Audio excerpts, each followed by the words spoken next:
Welcome back.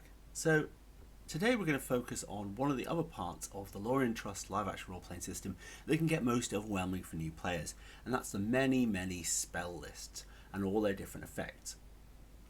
This time around we're just going to focus on spell casting, and that in its own gives lots and lots of spells. As we can see here, we've got not only the main spell casting lists, we've also got the various specialist lists that supplement it. We're just going to focus on the first spellcasting list, and we're just going to focus on the first two levels. So when we're talking about levels, we also need to talk about power. So to cast any of these spells, you need to use your own power, which is the thing you buy at character creation and can be improved with some of the OSP skills later on. Power is rated in character, we talk about it in thorns of power, but out of character we just talk about points of power. We then talk about levels. So level 1 spells and level 2 spells, and you'll see also there are third level spells, level 3 spells. We're just talking about first and second level today. Third level tends to get known as high spells, whether it's high magic or high incantation or high healing. And you can't start the game with the level 3 casting ability. You can only get that through roleplay in-game. You'll see that level 1 and level 2, and one of the reasons that exists is because level 1 spells you get with level 1 of that skill, level 2 spells you get level 2 of that skill, but it also helps us remember how much they cost. So out of your total pool of power that you have each day, a level 1 spell will cost 1 and a level 2 spell will cost 2. You do see some specialists list there, and from spell casting you can specialise into enchanting and shadow magic. And they have a few different spell differences that swap some spells out to add some other spells in. You'll never lose a total number of spells. What will happen is you'll just have a little switcheroo and you'll lose a spell or gain a spell in its place. We're also not dealing with the various summoning lists which give other effects. I'll detail those and the specialist lists in another video. All of these spells require a verbal component, and the spellcasting verbals always include "by my power." And this helps the person playing in the game around you know you are casting a spell. There are 3 ranges that we're going to talk about, plus the exciting word right, which will come up later on. These ranges roughly are range, mass and proximity. A ranged spell usually targets a single target within 30 foot. A mass spell targets everything within 10 foot, although there are some variations that will allow you to put your arms in a direction to create a cone-like effect, but we're not going to talk about any of those today. Finally, proximity are spells that require you to have contact within about a foot, but we encourage you, in fact we require you in Lorien Trust, not to make physical contact without consent, and definitely not when doing spell casting. If the target is yourself, you're always assumed to have proximity, but you should usually indicate this by putting your hand near your chest to show that that's who you're targeting with the spell. So let's go to level 1 spells, remembering these all cost 1 thorn of power. First level gives us a grand total of 8 different spells that you can cast. And you'll see there they all have what type of spell they are, with their ranged, mass or proximity, and a few other details. These spells all cost 1 power. And let's take it from the top with counter magic. It's interesting we have to start with probably one of the complicated spells. This is a ranged spell that works within 30 foot, and it uses the vocals, "by my power I counter that spell." You often have to point in a direction to indicate which spell you're casting, but that's okay because to cast any of these spells you need your primary hand free. Again, going back to the last video, if you have ambidexterity, you can do it with your offhand. So, by my power I counter that spell, and it will stop any level 1 or level 2 spell that's targeting you and only you. That means it usually requires it to be a ranged spell coming at you. You must start casting your counter magic verbals, "by my power I counter that spell," within 3 seconds of the original spell. It's a pretty straightforward effect. Essentially, if someone casts a spell at you, say they point at you and go, "by my power I command you sleep," you don't want to fall asleep, or it'd be a bad idea to fall asleep in that moment, you can counter that spell and it won't have any effect on you. Next, we have detect magic. This is a mass effect within 10 foot and one you'll very rarely use, but it's worth knowing what the call is. You say, by my power I detect magic, and any character with a magical item they're carrying or effect they're under should make a nice loud ping sound. This includes any special power, creature, sigil, or item, anything that has a PR rating, and we'll talk more about that in the field, but it's anything that has a magical effect. Purge Poison does what it sounds like. It's a proximity effect, so you need to put your primary hand within a foot of the person and say, by my power, I purge poisons. This may remove fully or be part of a cure for venoms that inflict a target, but not all, because some may not be affected by this level 1 spell. There's more powerful levels of purging poisons that can be done by other casters. It will remove a corrosion effect on a single location of armour, and I'll talk about corrosion later on. Fumble is a range spell with a 30-foot range. By my power, fumble that item. Usually, fumble that sword or fumble that shield. The target weapon or item or shield becomes unusable for 10 seconds. Mend is a proximity effect that, by my power I mend this, usually shield, I'll be honest, but it could be other things, it could be a sword, it could be other people. There are situations where there are people in play who are healed by mend effect, or creatures like golems that might be repaired by a mend effect. This fully repairs the targeted weapon or shield that's been shattered in the most simple, and may have other effects on different things. Repel is a ranged effect of 30 foot, and it doesn't quite do what most players seem to think it does. By my power I repel you is the verbals, and again you need to indicate who you're pointing at, and for 10 seconds the target must remain at least 10 foot from you. If they're within 10 foot, they must move away. Many of us play this very similar to a fear effect and think you have to move away from them for 10 foot, but that's actually a misunderstanding of the rules. It just creates a 10-foot barrier or buffer between you and that person. Strike down is another ranged effect and says, by my power I strike you down. It forces the target down to the floor for 10 seconds, and this is usually something some of our older LARPers dislike.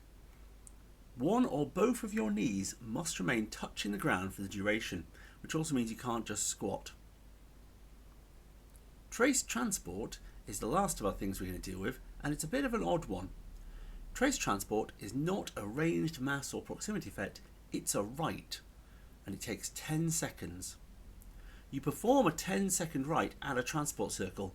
You can do this by just sort of repeating the verbals of by my power it traces transport over and over again, but that's a bit unimaginative, and you're encouraged to make up your own verbals for it. It's very important you begin that with, by my power I begin this rite, and then you can say whatever you want and end with tracing the transport. You must use this for a minute of someone transporting out of the circle, and it will tell you the destination or originating circle of the last transport in or out. It's really important to note that if there's a referee around, they might be able to tell you straight away. Otherwise you might have to go down to the guild, go down to games control rather, and find out where the last transport logged was. So now we move on to level 2 spells, and again you'll see there are 8 spells on offer here. These all cost 2 power. The simplest of these is Blast. This is a ranged spell with a 30-foot range. You call by my power, I blast your, and then you pick a location. Head, chest, right arm, right leg, left leg. The target takes 1 point of enchanted damage to the targeted location. That will probably just hit armour if they're wearing any, but it is a great way to just knock some points off someone. And if it's just someone with 1 hit per, you might even put them out of the fight. Chant of Melee Immunity is a chant spell, which is the first of these we've come across, and it requires you to maintain the chant throughout the casting of the spell. It needs proximity. You can either put that with your hand within a foot of someone else, or if you're targeting yourself, touch your chest. It's worth noting that if you target yourself, you do not have to keep your primary hand within proximity to yourself. You can then wield a weapon, but you can't do anything else that will break your concentration. Vocals are, by my power, I grant you immunity to melee weapons. and you have to repeat these on a fairly regular basis, at least once every 10 seconds, while maintaining the chant. The target, be it the person you're keeping your hand within 1 foot of or yourself, is immune to normal damage from melee weapons. But you must continue the chant and remain in proximity, and it's important to note that if you target someone else with this and follow them around, giving them melee immunity, you are not affected, so you've got to be careful and use them as a shield. It's a very powerful spell if used on yourself, but only if their opponents are striking for normal damage. If they have any form of magical damage, it will go through this effect. It also only covers melee weapons, so any arrows or thrown weapons will not be affected by it. Cause Corrosion is one of those spells that sounds like a really good idea and almost never gets used. You cast it on a weapon that you are holding. By my power, I imbue this weapon to cause corrosion. The next blow that successfully hits with that weapon will strike for corrosion, and you have to call corrosion when you hit with it. Corrosion's an odd little effect, and not one many people pay much attention to because its effects aren't quite as good as you'd like them to be. Corrosion does enchanted damage to any armour the target is wearing. If it hits a location with armour, every 30 seconds the max armour value of that location goes down by 1. This continues until the location reaches 0, at which point the effect stops, or a Purge Poisons is cast upon it. Again, it's a lovely idea, but I've yet to encounter a situation where corrosion's actually useful. Enthrall. This one is almost always useful, and it's probably one of the most powerful spells in the spellcasting list. It's a ranged spell with a 30-foot effect, and you cast By my power, I enthrall you, and then you start talking. You must talk in meaningful, uninterrupted sentences.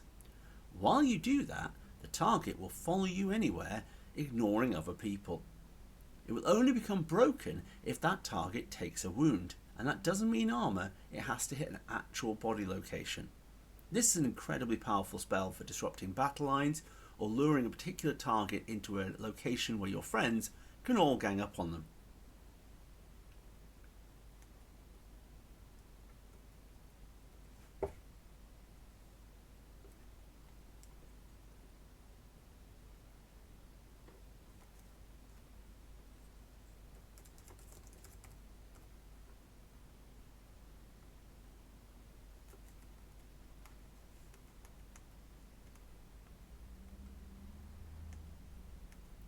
Iron Will is the first of our spells we've come across that gives a sigil.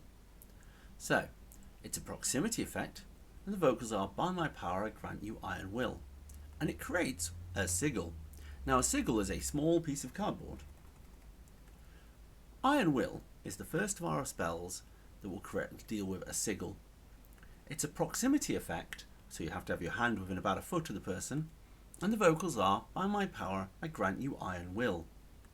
This will create a sigil effect, which requires either one of the pieces of paper that Lorien Trust produced with sigil on it, or another substitute such as some of the many sigil cards that are produced in the game.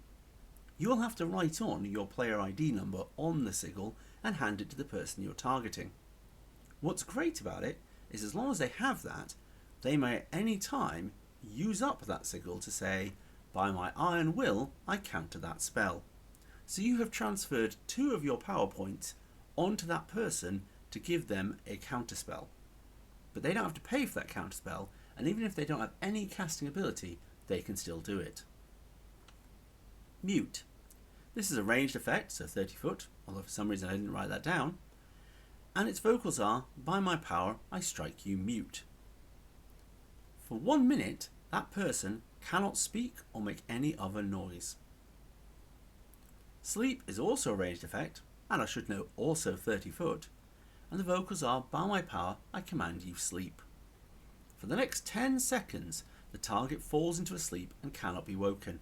They have to at least drop to the ground or in some way indicate that they are asleep, but in an out of character way, an out of character safe manner. When the 10 seconds elapsed, the target will usually wake up, or they might want to roleplay a little bit longer than that, but it only lasts 10 seconds. However, during that 10 seconds, nothing will wake them up, even being struck by weapons.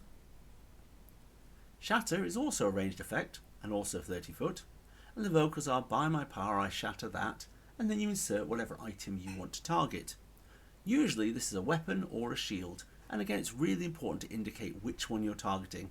I have at least once heard by my power I shatter that sword, and an entire battle line of people using swords with no indication of which sword. Once the weapon's broken, it becomes unusable, and it requires a mend effect, usually from a mend spell, to repair it.